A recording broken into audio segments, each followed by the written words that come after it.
आइए आगे बढ़ते हैं।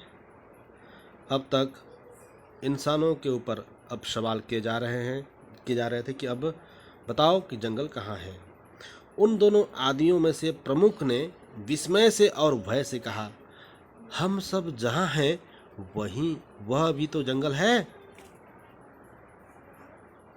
बबुल ने अपने कांटे खड़े करके कहा, अरे बको मत, वह सेमर है, वह सिरस है, वह साल है, वह घास है, वह हमारे सिंहराज हैं, वह पानी है, वह धरती है। तुम जिनकी छांव में हो वे हमारे परदादा हैं। तब तुम्हारा जंगल कहाँ है? दिखाते क्यों नहीं? तुम हमको धोखा नहीं दे सकते। प्रमुख पुरुष ने कहा, यह सब कुछ ही जंगल है।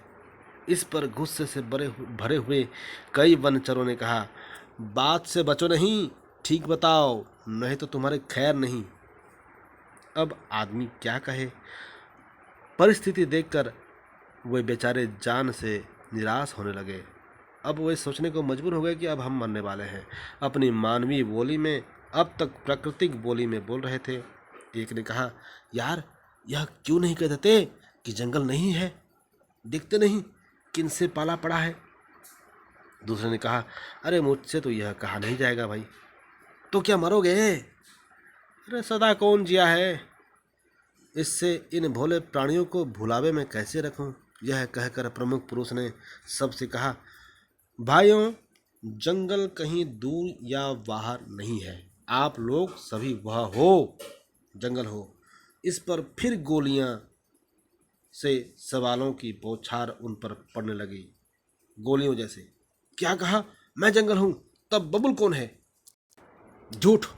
क्या मैं यह मानूं कि मैं बांस नहीं हूं, जंगल हूं? मेरा रोम रोम कहता है कि मैं बांस हूं, और मैं घास, और मैं शेर, और मैं सांप। इस भांति ऐसा शोर मचा कि उन बेचारे आदमियों की अकल गुम होने को आ गई। बड़दादा न होते तो आदमियों का काम वहां तमाम था। उस समय आदमी और बड़दादा में कुछ ऐसी धीमी धीमी बातचीत हुई कि वह कोई सुन नहीं सका। बातचीत के बाद वह पुरुष उस विशाल बड़ वृक्ष के ऊपर चढ़ता हुआ दिखाई दिया। चढ़ते चढ़ते वह उस पेड़ की सबसे ऊपर की फुनगी पर पहुंच गया। वहां दो नए नए पत्तों की जोड़ी खुले आसमान की तरफ मुस्कुराती हुई देख रही थी।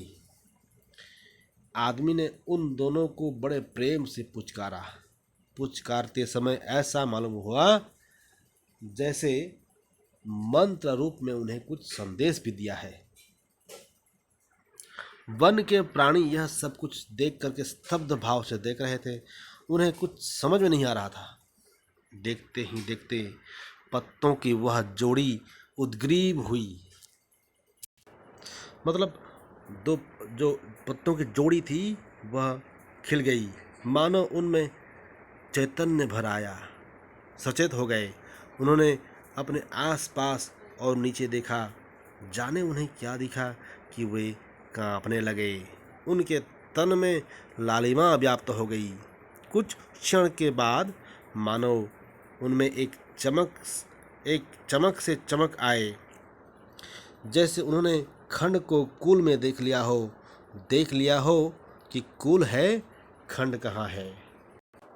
तो यहाँ पर लेखक अपने उद्देश्य को उजागर करता हुआ वह यह दिखाना चाहता है कि परमात्मा का स्वरूप किसी एक को लेकर नहीं है, सामग्रिक रूप से उसमें सब समा जाते हैं। सब समा कर जब एक हो जाते हैं तभी परमात्मा का स्वरूप बनता है। जिस तरह जंगल में एक पेड़ या एक जानवर अपने आप को कभी पूरा जंगल का नहीं मानता, जंगल को जानता नहीं है, वह बस अपने आप को मानता है कि मैं बस हूँ और कोई नहीं है। तो इसी से ऊपर उठकर अगर हम देखें, जब ज्ञान की प्राप्ति हमें हो तभी हम जान सकते हैं कि परमात्मा का स्वरूप कैसा है। हर तरफ कूल है। यहाँ पर जैसे उन्होंने खंड को कूल में देख लिया हो। कूल मतलब टोटल। यहाँ पर पूरा समग्र जंगल को जब उसने देख लिया उन पत्तों ने, तब उन्हें यह मालूम हुआ कि जंगल क्या चीज़ है। और आगे लेखक लिखता है, वह आदमी अब नीचे उतर आया था और अन्य बनचरों के समकक्ष खड़ा था। बड़दादा ऐसी स्थिर शांत थे मानो योग मग्न हो कि सहसा उनकी समाधि टूटी। वे जागे मानो उन्हें अपने चरम शीर्ष से अभ्यंतराभ्यंतर से तभी कोई अनुभूति प्राप्त हुई हो। उस समय सब और सप्रश्न मौन व्याप्त था। उसे भंग करते हुए बड़दादा ने कहा, हाँ वह है।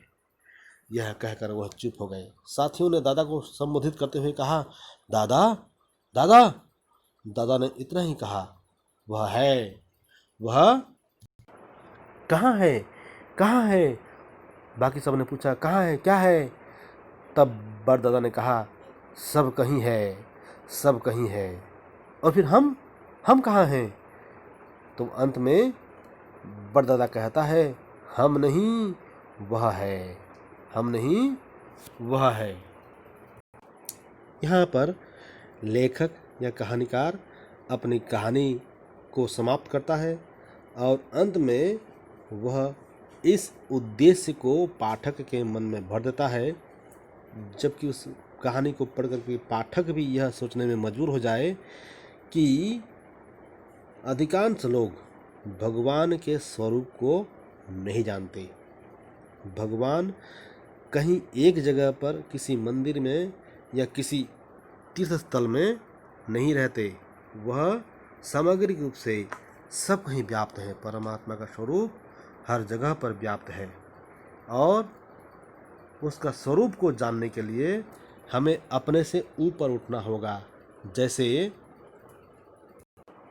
जंगल के बरगद, शीशमगछ, बबूल का पेड़, सांप, शेर, ये सब मिलकर के सामग्रिक रूप से जंगल कहलाते हैं।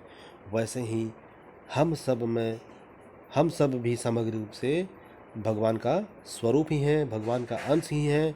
हम में से हर चीज़ के अंदर, हर इंसान के अंदर, हर जीव के अंदर भगवान विद्यमान है। इसको हमको जानना होगा और इसी बात को बताने के लिए लेखक ने यह तत्सत कहानी लिखी है। आशा है आप लोगों को यह कहानी समझ में आई होगी और इसके जो शब्दार्थ हैं उनको आप लोग देखें। इसमें कुछ मुहावरे भी दिए गए हैं, उसका अर्थ भी आप लोग जानें और इस प्रश्न का इस पाठ से आने वाले सभी प्रश्नों के उत्तर को समाधान करने की कोशिश करें। धन्यवाद।